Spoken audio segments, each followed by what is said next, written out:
Las ratas en las paredes, de H.P. Lovecraft. El 16 de julio de 1923, precisamente después de que el último obrero había terminado su tarea, me mudé a Hexham Priory. La restauración había implicado desmedidos trabajos, ya que de la construcción original apenas si quedaban un montón de ruinas. Pero como se trataba de la mansión de mis antepasados, no reparé en gastos. La finca había permanecido deshabitada desde épocas de Jacobo I, cuando un drama de aspectos espantosamente trágicos, si bien en buena medida comprensibles, se precipitó sobre el jefe de familia, sus 5 hijos y algunos criados.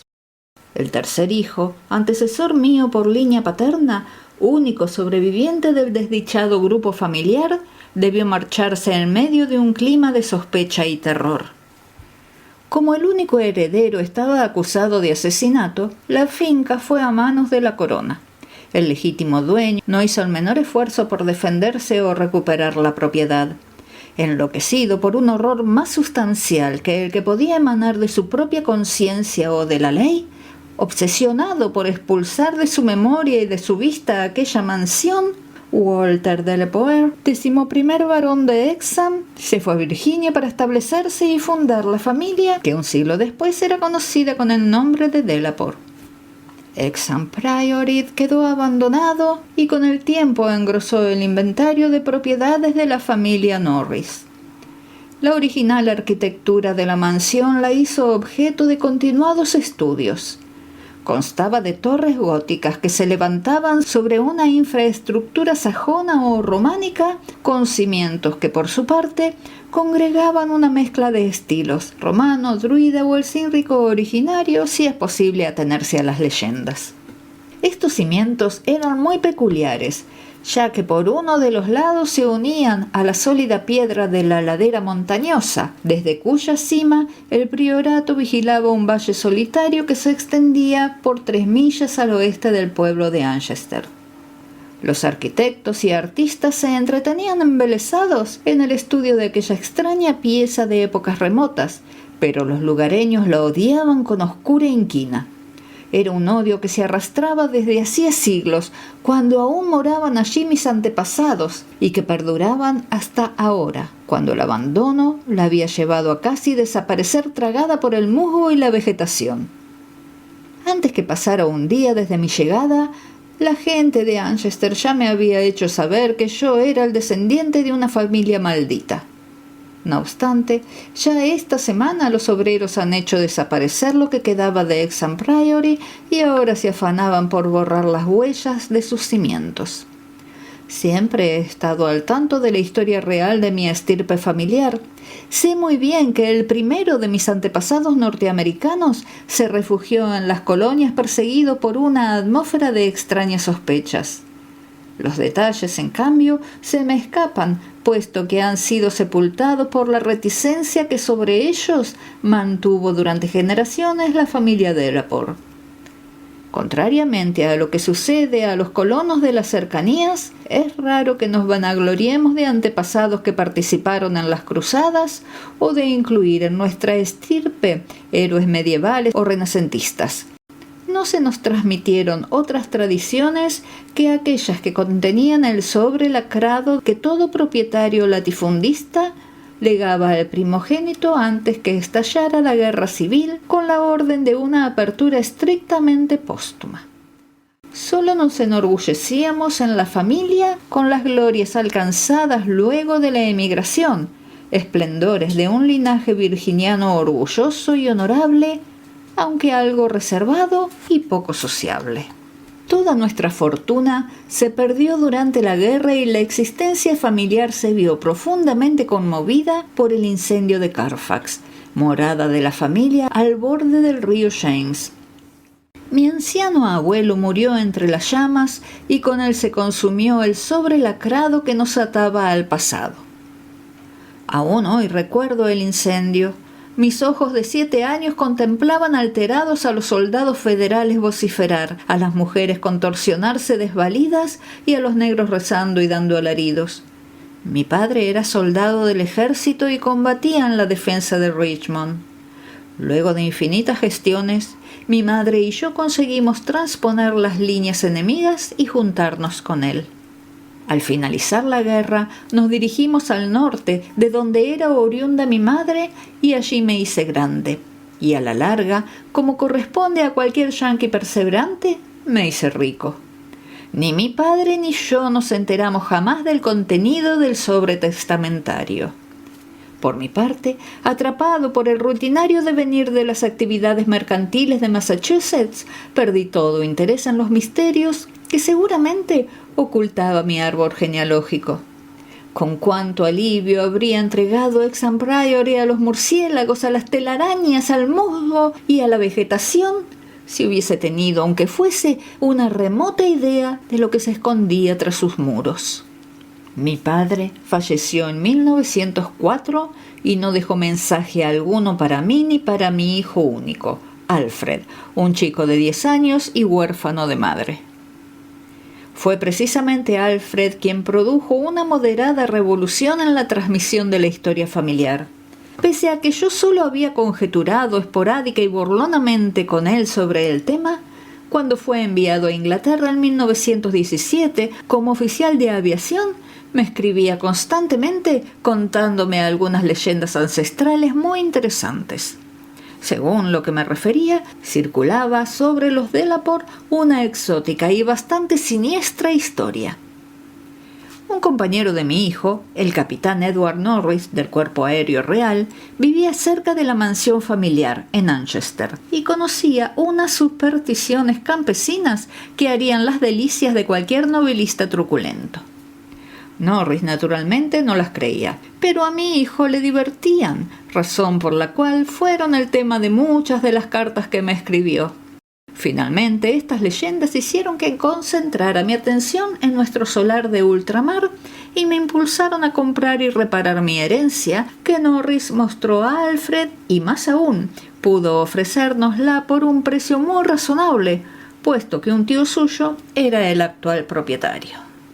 Adquirí Hexham Priory en 1918, pero casi enseguida olvidé los planes de restauración para atender a mi hijo que regresaba inválido de la guerra. Vivió 2 años más, durante los cuales me consagré íntegramente a su atención, abandonando incluso la dirección del negocio a mis socios. En 1921, preso de una gran desolación, sin motivaciones, marginado de toda actividad laboral y sintiendo el peso de la ya casi presente vejez, decidí entretener el resto de mis días ocupándome de la nueva posesión. En diciembre llegué a Anchester y me alojé en casa del capitán Norris, un joven algo entrado en carnes pero amable que apreciaba mucho a mi hijo. De inmediato me ofreció su ayuda para recopilar planos y anécdotas que sirvieran para las obras de restauración. La presencia de Hexham Priory no me producía emoción alguna. En realidad, se trataba de una masa de abandonadas ruinas medievales devorada por el musgo, sembradas de nidos de grajos en precario y amenazador equilibrio al borde de un precipicio impresionante, sin pisos o cualquier otro rastro de interiores excepto los muros de piedra de las torres. Una vez que llegué a tener una idea de cómo debió haber sido el edificio cuando fue abandonado 3 siglos antes por mis antepasados, comencé a contratar obreros para emprender las obras. La dificultad inicial consistió en que debí buscar la mano de obra necesaria en poblaciones alejadas, ya que los habitantes de Anchester manifestaban un rechazo y un temor verdaderamente notables hacia aquel lugar. La aversión era de tal magnitud que a veces conseguía contagiar a los trabajadores que venían de otros sitios, lo que ocasionaba constantes deserciones. El sentimiento se proyectaba tanto al priorato como a la familia originalmente propietaria del solar. Mi hijo me había contado que durante sus visitas al pueblo, la gente se había mostrado algo retraída con él debido a que era un Delaporte. Por análoga razón, ahora yo experimentaba el mismo recibimiento que persistió hasta que logré convencerlos que casi ni tenía noticias de mis antepasados. No obstante, los vecinos no se mostraban hospitalarios conmigo, razón por la cual recurrí a Norris para recopilar todas las tradiciones populares que aún seguían circulando. Lo que no me podían perdonar era que yo hubiese venido a restaurar lo que para ellos era el máximo emblema del aborrecimiento. Más o menos oscuramente, para todos ellos, Hexham Priory no era más que una cueva de monstruos. Resumiendo todas las historias que Norris había reunido para mí y agregándoles el testimonio de investigadores que a su debido tiempo habían visitado las ruinas, llegué a la conclusión que Hexham Priory se había levantado sobre el sitio que en otro tiempo había ocupado un templo prehistórico, una construcción druida, incluso contemporánea de Stonehenge. Así, a casi nadie le quedaban dudas de que en aquel lugar se habían celebrado abominables ceremonias y que tales prácticas habían pasado al culto de Cibeles, introducido tiempo después por los romanos. Todavía eran legibles en las paredes del sótano inscripciones tan inconfundibles como Diu, Ops, Magna, Mat, signos de la Magna Mater, culto tenebroso vanamente prohibido a los ciudadanos romanos. Anchester había sido sede de la Tercera Legión Augusta, según lo probaban numerosos restos, y de acuerdo a precisos indicios, el templo de Cibeles debió de ser una imponente construcción que congregaba innumerables fieles para las ceremonias que eran presididas por un sacerdote frigio. Las historias añadían que el derrumbe de la vieja religión no significó el fin de las orgías que se desarrollaban en el templo, sino que por el contrario, los sacerdotes abrazaron la nueva fe sin modificar en lo substancial sus creencias. También se sostenía que los ritos no habían cesado con la llegada de los romanos. Algunos sajones se habían sumado a lo que quedaba del templo, otorgándole los rasgos que con el tiempo habrían de singularizarlo, convirtiéndolo en centro de difusión de un culto tan temido por lo menos en la mitad del territorio que ocupaba la heptarquía. Una crónica del año 1000 después de Cristo menciona el sitio refiriéndose a él como un priorato construido de piedra, donde vivían una peculiar aunque poderosa orden monástica que no necesitaba grandes murallas para mantener alejado al atemorizado populacho.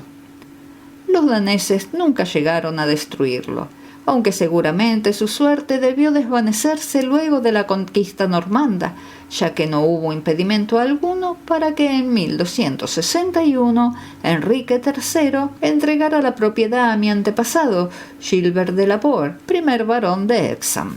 De mi familia, en especial, no conseguí testimonios adversos, pero algo extraño debió ocurrir por entonces. Otra crónica, esta vez de 1307, habla de un tal de la Poer al que califica de renegado de Dios. Por su parte, las leyendas populares denotan un miedo, pánico, a decir cualquier cosa sobre el castillo que se erigió sobre el templo y el priorato. Los cuentos que circulaban sobre el lugar eran especialmente espeluznantes, terror que enfatizaban con la reticencia y evasivas que ostentaban. En ellos, mis antepasados aparecen como una estirpe de demonios frente a los cuales un Giles de Rennes o un Sade no eran más que aprendices. También se les atribuía responsabilidad en la desaparición de aldeanos, y esto durante varias generaciones. Según esta tradición, los peores fueron los varones y sus directos herederos. La mayor parte de las historias se referían a ellos. Si un descendiente mostraba inclinaciones más benévolas, seguramente fallecía a la edad tierna y de modo misterioso para dejar sitio a otro descendiente que hiciera más honor al apellido. Los de la Poer profesaban, al parecer, un culto propio oficiado por el cabeza de familia y ocasionalmente reservado a unos pocos miembros de la familia. En dicho culto participaban también quienes ingresaban al núcleo familiar por la vía del matrimonio. Lady Margaret Trevor de Cornualles, La mujer de Godfrey, segundo de los hijos del quinto varón, terminó siendo una de las brujas más famosas entre los niños de todo el país y la diabólica heroína de un viejo y macabro romance aún en circulación cerca de la frontera galesa. También había ingresado a esa literatura popular la historia de Lady Mary de la Poer, que al poco de casarse con el barón de Sherfield fue asesinada por éste y su madre. Poco después, los asesinos fueron absueltos y bendecidos por el sacerdote, al que confesaron todo lo que no se atrevían a decir en público. Estas leyendas y romances propios de la más ramplona superstición me desagradaban profundamente. La persistencia en adherirse a generaciones y generaciones de mis antepasados me parecía especialmente irritante. Porque si bien las acusaciones de costumbres monstruosas eran constantes, el único escándalo conocido entre mis antepasados más inmediatos era el de mi primo, el joven Randolph de la Poer de Carfax, quien se había ido a vivir con los negros haciéndose oficiante de un rito vudú tras su regreso de la Guerra de México. Muchísimo menos me interesaban las historias sobre alaridos y aullidos en el valle solitario y siempre barrido por el viento, que comenzaba a extenderse al pie del precipicio de piedra caliza. Tampoco las que se entretenían en referir los fétidos olores que despedían las tumbas luego de las lluvias de la primavera, o el ululante objeto blanco que el caballo de Sir George Clive había pisado una noche, o sobre el criado que había perdido el juicio como consecuencia de algo indefinible que había visto a plena luz en el priorato. Todo ello no eran más que rezagos de historias fantásticas, de esas que prenden tanto en el vulgo, y por entonces yo era un escéptico de una sola pieza. No descartaba del todo los relatos sobre aldeanos desaparecidos, pero no me resultaban especialmente significativos en el contexto de las prácticas medievales. Ciertas historias resultaban muy pintorescas y lamenté no haber estudiado más mitología comparada en mi juventud. Circulaba, por ejemplo, la creencia de que una legión de diablos con alas de vampiros se congregaban todas las noches en el priorato para concelebrar sus aquelarres, se alimentaban con verduras, lo que explicaba la desmesurada abundancia de hortalizas ordinarias que se cultivaban en los enormes huertos. La más impactante de todas las historias en boga era la referida a la dramática epopeya de las ratas. Un arrasador ejército de obscenas alimañas que habían brotado de las entrañas del castillo 3 meses después de la tragedia que lo llevó al abandono. Una luz de repugnantes y voraces bestezuelas que habían barrido con todo a su paso, aves, gatos, perros, conejos, cerdos y hasta 2 desdichados pobladores. La plaga de roedores, por su parte, es la fuente de la que deriva un ciclo independiente de mitos, puesto que las ratas irrumpieron en las casas del pueblo, suscitando infinitos acontecimientos diversamente espeluznantes. Todas las historias volaban sobre mí cuando emprendí, con la tosudez característica de un anciano, las tareas de restauración de mi solar ancestral. Pese a todo, no debe creerse de ningún modo que ellas constituían la atmósfera psicológica en la que me movía. Asimismo, debo hacer constar que contaba con el apoyo incesante del capitán Norris y de los arqueólogos que me rodeaban y ayudaban en la reconstrucción. 2 años después de iniciada, la obra llegó a su término y estuve en condiciones de observar el conjunto de amplias habitaciones, muros reconstruidos, techos abovedados, anchas escaleras. El orgullo que experimentaba compensaba sobradamente los cuantiosos gastos que consumió la reparación. Todos los detalles medievales habían sido eficientemente reproducidos y las partes nuevas no se distinguían de los muros y cimientos originales. El lar de mis antepasados se hallaba nuevamente en pie y solo me restaba ahora redimir la fama local de la línea familiar que terminaba en mí. Viviría allí hasta el fin de mis días y demostraría a todos que un de la Poer había recuperado la grafía original del apellido, no es en absoluto un ser diabólico. El ideal del confort aumentó, si cabe, por el hecho de que Hexham Priory, pese a estar construido sobre cánones medievales, era totalmente nuevo, lo que lo ponía a salvo de viejos fantasmas y de alimañas nuevas. Como ya lo dije, me mudé a Hexham Priory el 16 de julio de 1923. Me asistían 7 criados y 9 gatos, animal por el que siento una especial predilección. El más viejo de ellos, Niggerman, tenía ya 7 años y llegó conmigo desde Bolton, Massachusetts. El resto de los gatos los había ido consiguiendo mientras vivía con la familia del capitán Norris. Pasaron 5 días en medio de una rutina asignada por la mayor calma. Yo me dedicaba a la clasificación de antiguos documentos familiares.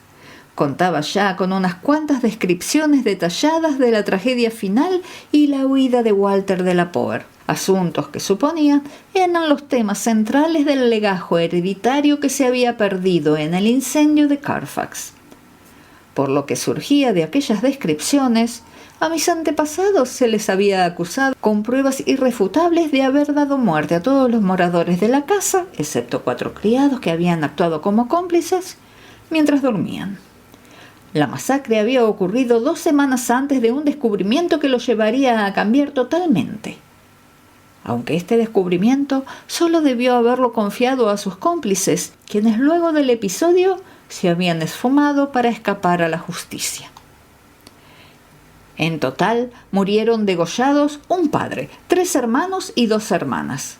Curiosamente, la ordalía de sangre contó con el consenso de los aldeanos y la negligencia de la justicia, hasta el punto que el instigador pudo huir a Virginia en medio de todos los honores, sin disfrazarse y sin contratiempos. La sensación general fue que finalmente se había liberado a aquellas tierras de una maldición inmemorial. Ignoro completamente cuál pudo haber sido el descubrimiento que empujó a mi antepasado a esa decisión tan terrible. Walter de la Poer tenía que conocer desde siempre las macabras historias que sobre la familia circulaban, razón por la cual creo que no radicaban en ellas los móviles de la acción. ¿Acaso habría presenciado alguno de los ritos ancestrales y espeluznantes, o tal vez se había encontrado con algún símbolo revelador? Tenía reputación de ser un joven tímido y de muy buenos modales. En Virginia se le conoció como alguien de carácter atormentado y temeroso. El diario de otro aventurero de rancio abolengo, Francis Harriet de Bellevue, dice que era una persona de un estricto sentido de la justicia, del honor y de la discreción. El 22 de julio ocurrió el primer incidente, al que en el momento apenas se le prestó atención, pero que hoy recobra el carácter premonitorio de todo lo que vendría después. Fue tan insignificante que casi no se le dio importancia. Debemos recordar que, puesto que el edificio era nuevo prácticamente en su totalidad, excepto los muros, y como estaba atendido por una eficiente servidumbre, habría sido absurdo experimentar aprehensión alguna ante las historias que circulaban. Esto es casi todo lo que puedo recordar del episodio del 22 de julio.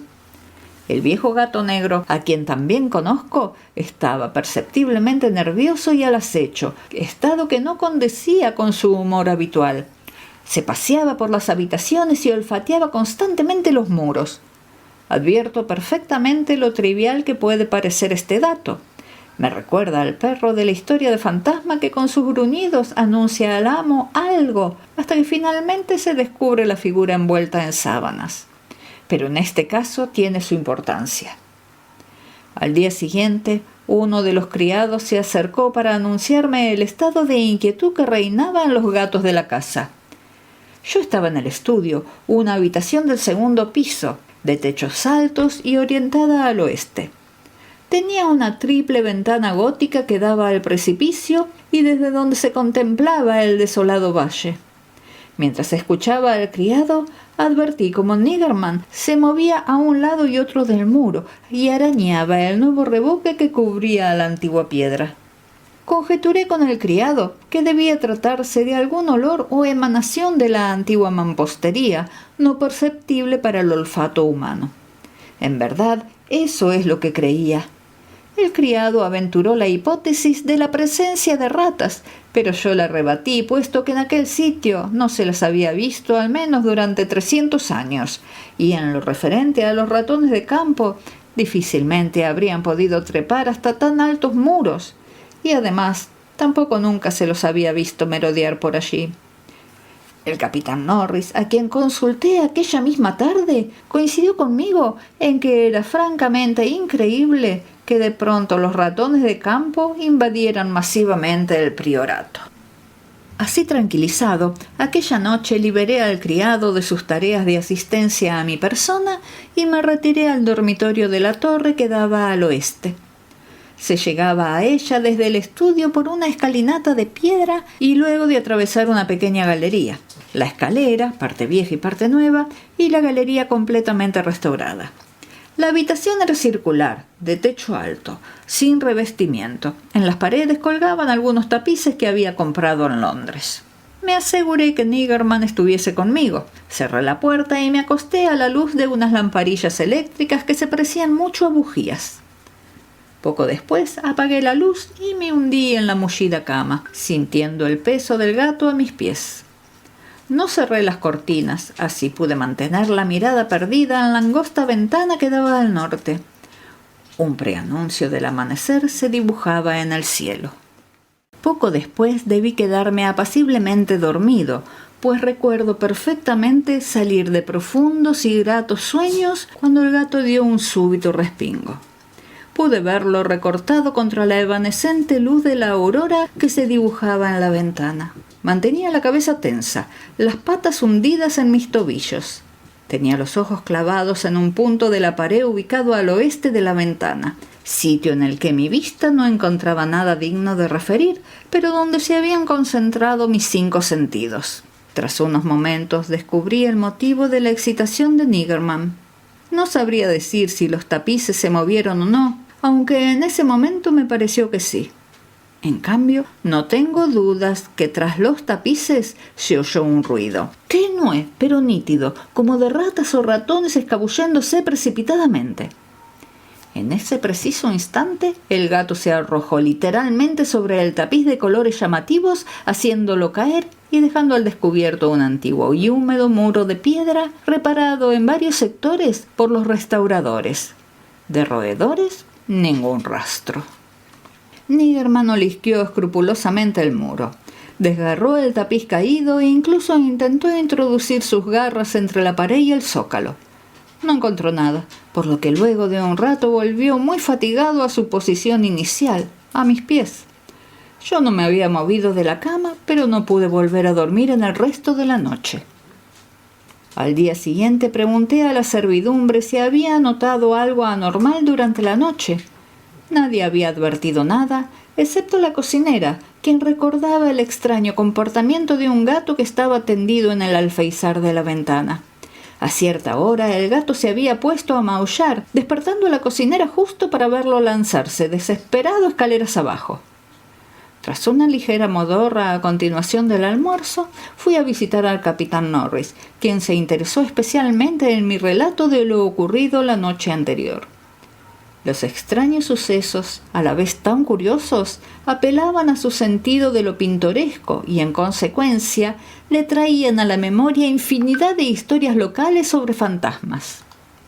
No conseguíamos explicar racionalmente la presencia de ratas y lo único que atinó Norris fue a facilitarme unas trampas y veneno que una vez en casa ordené a los criados colocaran en lugares estratégicos. Pronto me fui a la cama, pues estaba con mucho sueño. Sin embargo, mientras dormía, tuve horribles pesadillas. En ellas me despeñaba rodando vertiginosamente desde una gran altura a una gruta tenuemente iluminada, cuyo piso estaba cubierto por una gruesa capa de estiércol. En la gruta había una suerte de diablo porquerizo de barba canosa que arreaba con su bastón un rebaño de bestias flácidas y con forma de hongo, cuya presencia me produjo una frenética repugnancia. El porquerizo se detenía un instante a divisar su rebaño. En ese momento, un indescriptible enjambre de ratas llovía del cielo sobre el pestilente abismo y devoraba a las bestias y al hombre. En medio de tan aterradora pesadilla, me desperté súbitamente a causa de bruscos movimientos de Niggerman, que hasta un instante antes dormía tendido a mis pies. Esta vez no fue necesario inquirir por el origen de sus bufidos y resoplidos, ni del miedo que instintivamente le llevaba a hundir sus garras en mis tobillos. Las paredes de la habitación exhalaban un repugnante ruido, el producido por enormes ratas seguramente famélicas al desplazarse. Encendí la luz y pude ver el tapiz, que había sido reemplazado. En medio de una espantosa sacudida que producía en los ya de por sí originales dibujos una especie de tétrica danza de la muerte. La agitación del tapiz fue fugaz, así como los ruidos. Salté de la cama, examiné el tapiz con el largo mango del calentador de cama. Con el improvisado instrumento lo levanté y miré qué había debajo. Nuevamente, solo se veía el reparado muro de piedra. Para entonces el gato se había tranquilizado. Al inspeccionar la trampa circular que había puesto en la habitación, comprobé que todos los orificios estaban forzados, aunque no había rastro alguno de ratas. Por supuesto que ni se me ocurrió volver a la cama, así que encendí una vela, abrí la puerta, salí a la galería que terminaba en la escalinata de piedra que llevaba a mi estudio. Niggerman no se separaba de mis talones. Sin embargo, antes de llegar a la escalera, el gato salió disparado hacia adelante y desapareció de mi vista. Mientras bajaba por la escalera, me llegaron unos sonidos producidos en la gran habitación que quedaba debajo. Sonidos inconfundibles. Los muros revestidos de artesonado roble hervían de ratas que correteaban en medio de un gran frenesí. Niggerman corría de un lado a otro con la desesperación del cazador que se siente burlado. Al llegar abajo encendí la luz, pero esta vez esa no fue la razón para que cesara el ruido. Las ratas seguían activas en medio de tal baraúnda que llegué a distinguir con precisión el sentido de su desplazamiento. Las bestias, al parecer en cantidad infinita, iban en una impresionante migración desde una impredecible altura hacia una profundidad abismal. Escuché ruido de pasos humanos en el corredor y poco después 2 criados abrían la sólida puerta. Rastrearon toda la casa buscando el origen de aquella conmoción que echó a maullar a todos los gatos de la casa mientras se abalanzaban sobre la cerrada puerta del sótano. Pregunté a los criados si habían visto a las ratas. Me respondieron que nadie las había visto. Junto con ellos bajé hasta la puerta del sótano, de donde ya se habían dispersado los gatos. Tomé la decisión de explorar la cripta que había debajo, pero por el momento me limité a revisar las trampas. Todas habían saltado, pero no tenían ninguna rata. Satisfecho que solo los gatos y yo hubiésemos oído a las ratas, me quedé en mi estudio hasta que llegó el día, pensando denodadamente sobre la causa de todo aquello y recordando todas las leyendas que había recopilado para extraer las referencias que hacían al edificio. Durante la mañana conseguí dormir un rato, reclinado sobre el único sillón confortable de la habitación. Cuando desperté, llamé por teléfono al capitán Norris, quien poco después se hizo presente y me acompañó a explorar el sótano. No encontramos absolutamente nada, aunque sí averiguamos, no sin un estremecimiento, que la cripta había sido construida durante el tiempo de los romanos. Los arcos bajos y los sólidos pilares eran de estilo romano, no de ese degradado estilo de los sajones, sino del severo y armónico clasicismo del tiempo de los Césares. En las paredes volvían a aparecer inscripciones familiares a los arqueólogos que habían trabajado en el lugar. Se leía Vegetae, Proc, Temp, Dona, O, L. Praec, B.S., Pontif, Atis y otras cosas más. La referencia a Atis me perturbó, porque había leído a Cátulo, quien habla de los espeluznantes ritos que se ofrendaban al dios oriental, ritos que casi se confundían con los debidos a Cibeles. A la luz de unas linternas, Norris y yo tratamos de descifrar los extraños y descoloridos dibujos trazados sobre unos bloques de piedra irregularmente rectangulares, seguramente altares. Nos vino a la memoria que uno de aquellos dibujos, una suerte de sol que proyectaba rayos en todas direcciones, sirvió a los arqueólogos para demostrar su origen no romano, sino de un tiempo muy anterior. Sobre uno de los bloques se veían unas manchas marrones muy significativas. El más grande de todos, que se encontraba en medio de la estancia, tenía en su cara superior ciertos rastros que indicaban el paso del fuego. Seguramente sobre él se hacían ofrendas incineradas. En lo esencial, eso era todo lo que se veía en la cripta, frente a cuya puerta los gatos se habían concentrado a maullar desesperadamente. Norris y yo decidimos pasar la noche en aquel lugar. Ordené a los criados que bajaran 2 divanes. Les advertí que no se preocuparan por la conducta que los gatos pudiesen mostrar durante la noche y admití a Niggerman como acompañante y ayudante. Nos pareció del caso cerrar herméticamente la gran puerta de roble. La cripta estaba situada por debajo de los cimientos del priorato, en la cara del precipicio que dominaba el inhóspito valle. Tenía la certeza que hacia allí se habían desplazado las ratas. En medio de la expectante vigilia se apoderaban de mí sueños no del todo formados, de los que me rescataban los intranquilos movimientos del gato, que como siempre estaba a mis pies. Los sueños eran tan espeluznantes como los de la noche anterior.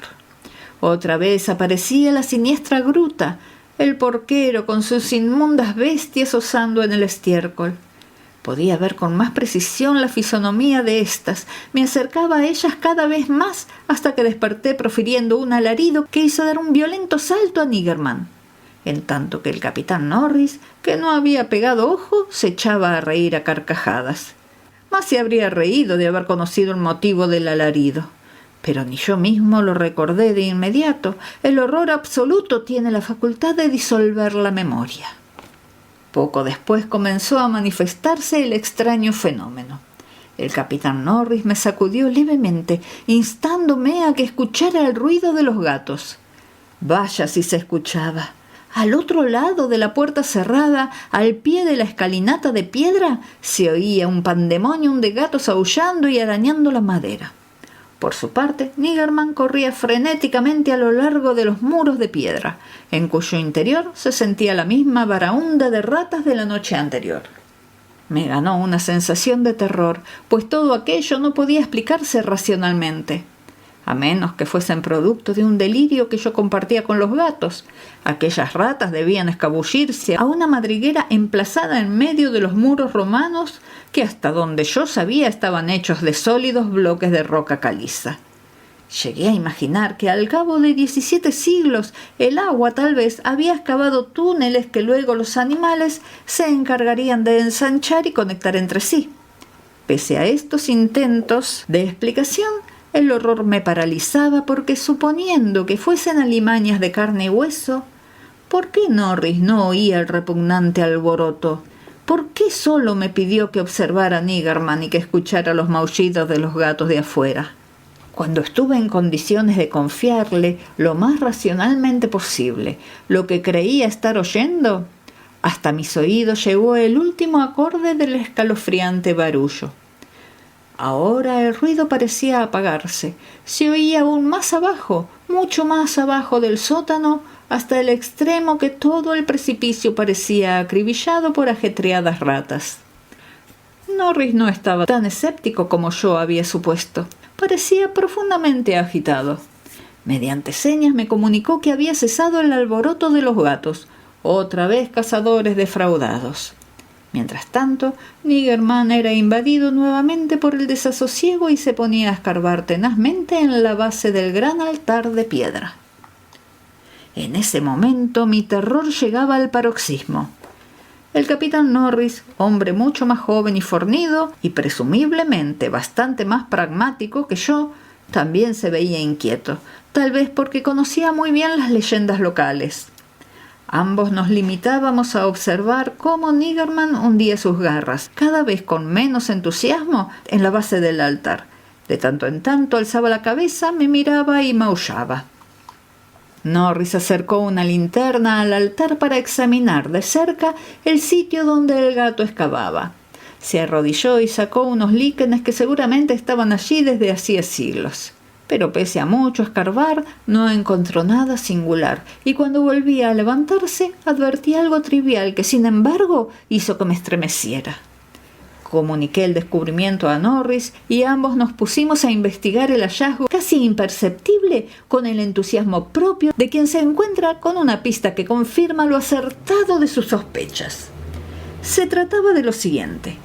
La llama de la linterna que reposaba sobre el altar se movía, tenue pero perceptiblemente, por acción de una corriente de aire que sin duda había comenzado a soplar por la ranura que había entre el suelo y el altar, precisamente en el sitio donde Norris había estado desbrozando los líquenes. Concluimos la noche en el estudio discutiendo los próximos pasos que debíamos emprender. El descubrimiento de aquella cripta, que había pasado inadvertida a los especialistas que durante siglos se dedicaron a explorar el edificio, nos produjo una considerable excitación.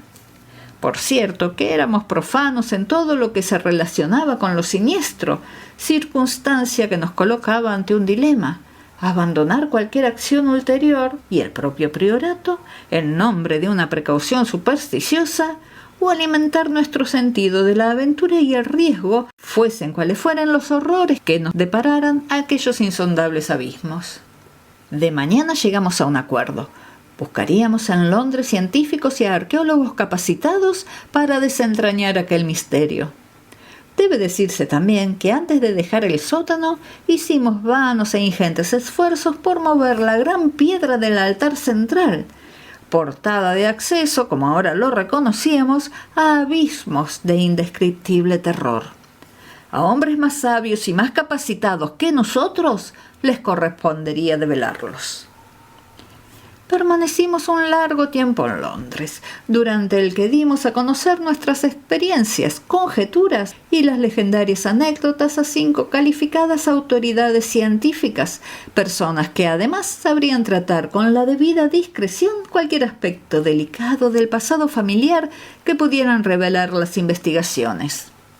La mayor parte de ellos mostraron gran interés por el asunto. No me parece del caso dar el nombre de todos ellos, pero sí puedo decir que entre ellos se encontraba Sir William Brighton, cuyos trabajos en el Troad en su momento concitaron la atención de todo el mundo. Durante el viaje en tren con ellos rumbo a Manchester se apoderó de mí algo así como un desasosiego, como si estuviera en la víspera de atroces revelaciones. Desazón también se advertía en el rostro de muchos de los norteamericanos que vivían en Londres por la inesperada muerte de su presidente ocurrida al otro lado del océano. En la tarde del 7 de agosto llegamos a Hexham Priory. Los criados me informaron que durante mi ausencia no había ocurrido nada digno de curiosidad. Todos los gatos se habían mostrado tranquilos y ninguna trampa daba muestras de haber sido tocada. Las investigaciones tendrían comienzo al día siguiente. Por el momento me dediqué a asignar a mis huéspedes habitaciones provistas de todo lo necesario para hacer confortable su estadía. De noche me fui a mi habitación de la torre acompañado del siempre fiel Niggerman. Pronto me dormí y fui asaltado otra vez por espantosos sueños. Una de las pesadillas me colocaba en una fiesta romana del tipo de la Trimalción, donde debía presenciar una repugnante monstruosidad sobre una fuente cubierta. Nuevamente volvió, recurrente, la pesadilla del porquero y su hediondo rebaño en la gruta tenebrosa. Cuando desperté ya era de día y en las habitaciones de abajo no se oía ningún ruido. Las ratas, ya fuesen reales o imaginarias, no me habían molestado. Lo mismo le había pasado a Niggerman, que dormía plácidamente a mis pies. Ya abajo, comprobé que en el resto de la casa reinaba la más absoluta tranquilidad. Según la hipótesis de uno de los científicos que me acompañaban, alguien de apellido Thornton, especialista en fenómenos psíquicos, ello era debido a que en ese momento se me develaba lo que determinadas fuerzas desconocidas deseaban que viese. Hipótesis que, a decir verdad, me pareció un absurdo. Todo estaba listo, así que a eso de las 11, los 7 hombres que formábamos el grupo, cargados de focos eléctricos y herramientas para excavación, bajamos al sótano y cerramos con llave la puerta tras nosotros. También nos acompañaba Nigerman, ya que los investigadores consideraron útil aprovechar su abusada percepción para el caso que se produjeran difusas manifestaciones de presencia de roedores. Poca atención prestamos a las inscripciones y a los dibujos del altar. 3 de los científicos ya los habían visto y los demás estaban al tanto de sus características. En cambio, el altar central concentró todos los esfuerzos. Luego de una hora de duro trabajo, Sir William Brighton había conseguido desplazarlo hacia atrás empleando una especie de palanca totalmente desconocida para mí. De este modo se desplegó ante nuestra vista un espectáculo inaudito, frente al que no habríamos sabido cómo reaccionar si no hubiésemos estado prevenidos. A través de un agujero casi cuadrado, abierto sobre el enlosado suelo y desparramados en un tramo de escalera tan desgastado que parecía casi una superficie plana, con una leve inclinación en el centro, podía verse un espantoso amasijo de huesos humanos, o por lo menos semi-humanos.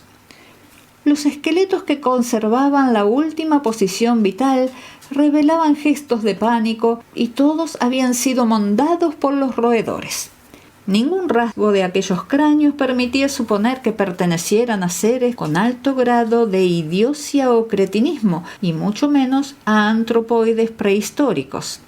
Sobre los escalones atiborrados de esos restos se abría, en forma de arco, un pasadizo descendente, al parecer excavado en la roca viva, por el cual circulaba una corriente de aire. Esta no era una bocanada impregnada de hediondez propia de una cripta cerrada, sino una muy agradable brisa fresca. Luego de un momento de vacilación, en medio de escalofríos, nos dispusimos a abrirnos pasos escaleras abajo. Tras examinar escrupulosamente los labrados muros, Sir William nos comunicó la sorprendente observación que el pasadizo, a juzgar por las huellas de los golpes, debía haber sido trabajado desde abajo. Ha llegado el momento en que debo pensar detenidamente lo que digo y elegir muy cuidadosamente las palabras. Después de avanzar un trecho en medio de los roídos huesos, vimos una luz frente a nosotros. No era una fosforescencia ni nada así, sino la luz solar filtrada cuyo único origen posible debía ser el de ignoradas fisuras abiertas sobre la ladera del precipicio. Por cierto que no resultaba extraño que desde el exterior nunca se hubiera advertido esas hendiduras, ya que además que el valle siempre estuvo totalmente despoblado, la altura y lo escarpado del precipicio eran tales que habría sido necesario un aeronauta para estudiar la pared en detalle. Caminamos unos pasos más y el espectáculo que se presentó ante nuestra vista nos dejó literalmente sin aliento. Tan literalmente que Thornton, el especialista en fenómenos psíquicos, se desplomó desvanecido en brazos del azorado expedicionario que iba tras él. Norris, lívido e inerte, lanzó un grito inarticulado y en lo que a mí respecta, creo que emití un resuello o ronquido y me tapé los ojos. El hombre que marchaba a mis espaldas, el único que tenía más edad que yo, pronunció el trillado «Dios mío», con una voz quebrada que aún recuerdo. De toda la expedición, solo Sir William Brighton conservó la sangre fría, mérito que debe reconocérsele, especialmente si se repara que al encabezar el grupo debió ser el primero en verlo todo. Estábamos ante una gruta iluminada por una mortecina luz que venía muy desde lo alto y cuya prolongación escapaba a nuestro campo visual. Era un universo subterráneo de insondable misterio y oscuras premoniciones. Podían verse edificaciones y otros restos arquitectónicos. Con mirada aún enturbiada por el pánico divisé un singular túmulo, un impresionante círculo de monolitos, ruinas romanas de bóveda baja, los restos de una pira fúnebre sajona y hasta una primitiva construcción inglesa de madera. Pero todo eso era trivial ante el abominable espectáculo que se extendía hasta donde la vista podía llegar. Una demencial maraña de huesos humanos o de aspecto humano igual a los que habíamos visto antes. Como si fuera un espumante mar, los huesos cubrían todo. Unos estaban sueltos, otros aún permanecían articulados en esqueletos que denotaban posturas de diabólico frenesí, de repeler ataques o de consumar intenciones caníbales. El doctor Trask, el antropólogo del grupo, intentó identificar los cráneos, pero se encontró con una degradada mezcolanza que le causó gran perplejidad. La mayoría de ellos pertenecían a seres muy anteriores al hombre de Piltdown, aunque de todos modos estaba fuera de toda discusión su origen humano. Muchos eran de grado superior y solo algunos podrían atribuirse a seres con cerebro y sentidos plenamente desarrollados. Prácticamente no había hueso que no estuviese roído, en especial por las ratas, pero también por otros seres de aquel aquelarre infernal.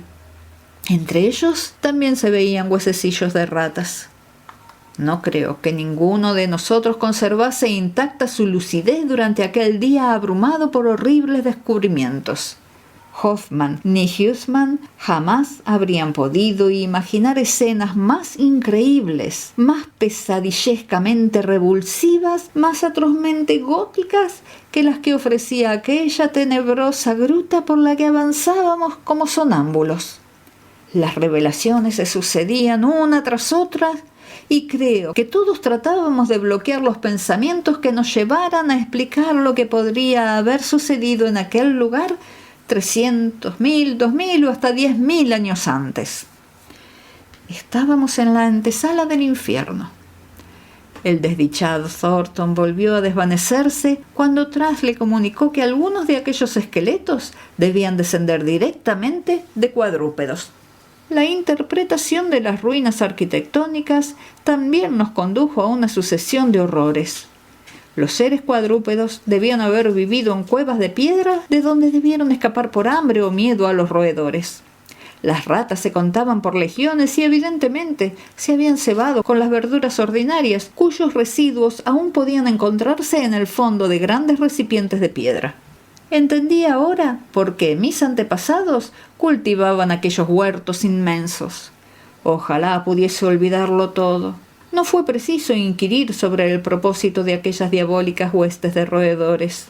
Iluminando con su proyector la ruina romana, Sir William leyó en voz alta el más sorprendente ritual jamás conocido y habló de la dieta alimenticia del culto antediluviano que encontraron los sacerdotes de Cibeles y juntaron al suyo propio. Aunque acostumbrado a la vida de las trincheras, Norris no podía caminar erguido al salir de la construcción inglesa.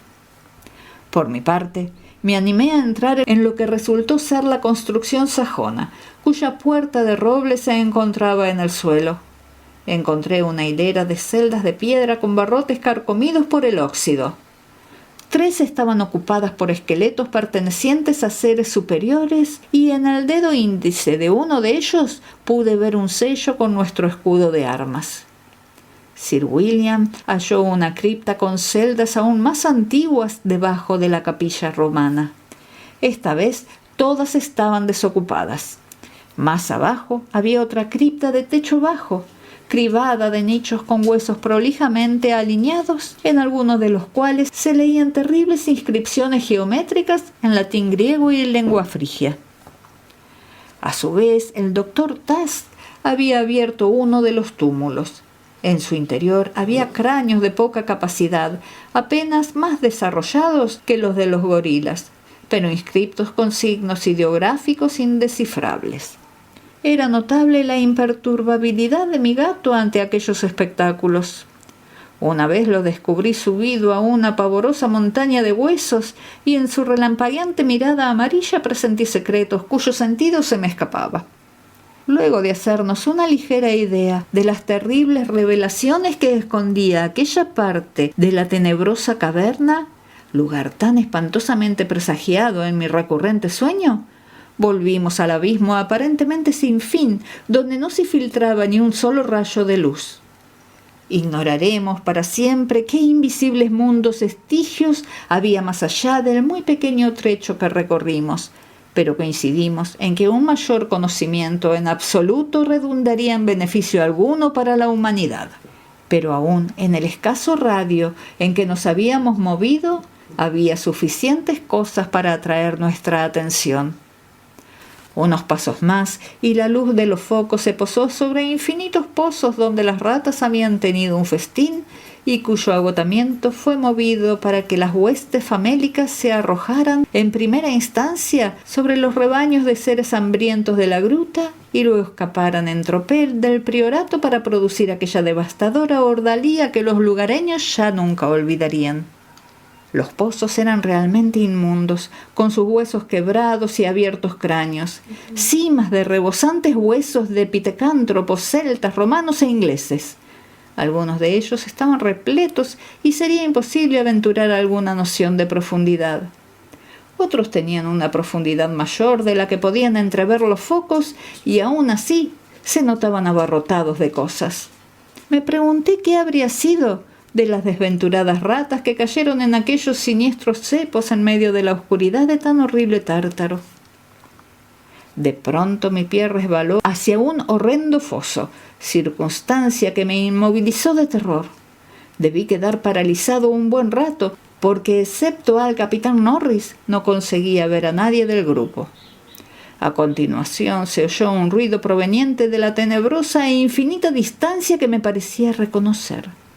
También vi a mi viejo gato negro salir disparado como si fuese un dios egipcio alado en pos de ignotos abismos de lo desconocido. El ruido no era tan lejano y rápidamente comprendí qué era. Se trataba de una nueva estampida de las endiabladas ratas, siempre a la búsqueda de nuevos horrores y decididas a que las siguiera hasta aquellas cavernas del centro de la tierra donde Nyarlathotep, el enajenado dios carente de rostro, aúlla en la oscuridad secundado por dos flautistas amorfos. Mi linterna se apagó, pero ello no significó que detuviera mi carrera. Escuchaba voces, alaridos, ecos, pero dominándolo todo se oía el siniestro e inconfundible corretear, al principio tenuamente, luego con mayor vértigo, como un cadáver rígido e hinchado deslizándose tranquilamente por un río de grasa que se escurre bajo infinitos puentes de ónix hasta volcarse súbita e inconteniblemente en un negro y putrefacto mar. Sentí que algo flácido y redondo me rozaba. Las ratas, el viscoso, gelatinoso y voraz ejército que se nutre de vivos y muertos. ¿Por qué las ratas no iban a comer a un Delapoer si los Delapoer nada se privaban de comer? Si hasta la guerra se había comido a mi propio hijo. Al diablo con todo. Voraces lenguas de fuego yanquis habían devorado a Carfax, convirtiendo en cenizas al viejo Delapoer y al secreto de la familia. No, lo repito, no soy el porquero monstruoso de la gruta. No era el rechoncho rostro de Norris lo que había sobre aquel flácido ser en forma de hongo. Él seguía vivo, pero mi hijo había muerto. ¿Cómo pueden ser de un Norris las tierras de un Delapoer? Es vudú, puedo asegurarlo, la serpiente manchada. Maldito Thornton, te enseñaré a desmayarte ante las obras de mis ancestros. Canalla. Te enseñaré el gusto por la sangre. Magna mater atis, dia dagalin, ad aradum, iagus las lunas hort, donas dolas hort, agus lata, ungle ruch. Según dicen, estas son las cosas que yo musitaba cuando me encontraron en medio de las tinieblas 3 horas después. Me encontraba acuclillado sobre el cuerpo a medio devorar del capitán Norris y Niggerman se abalanzaba sobre mí para clavar sus garras en mi garganta. Pero todo ha pasado ahora. Exham Priory se ha desvanecido en el aire. Me han separado de mi viejo gato negro. Me han confinado a esta enrejada habitación de Hanwell. y sé que corren espantosos rumores acerca de mi mansión y de lo que en ella me ocurrió. Thornton está en una habitación cercana a la mía, pero no me permiten hablar con él.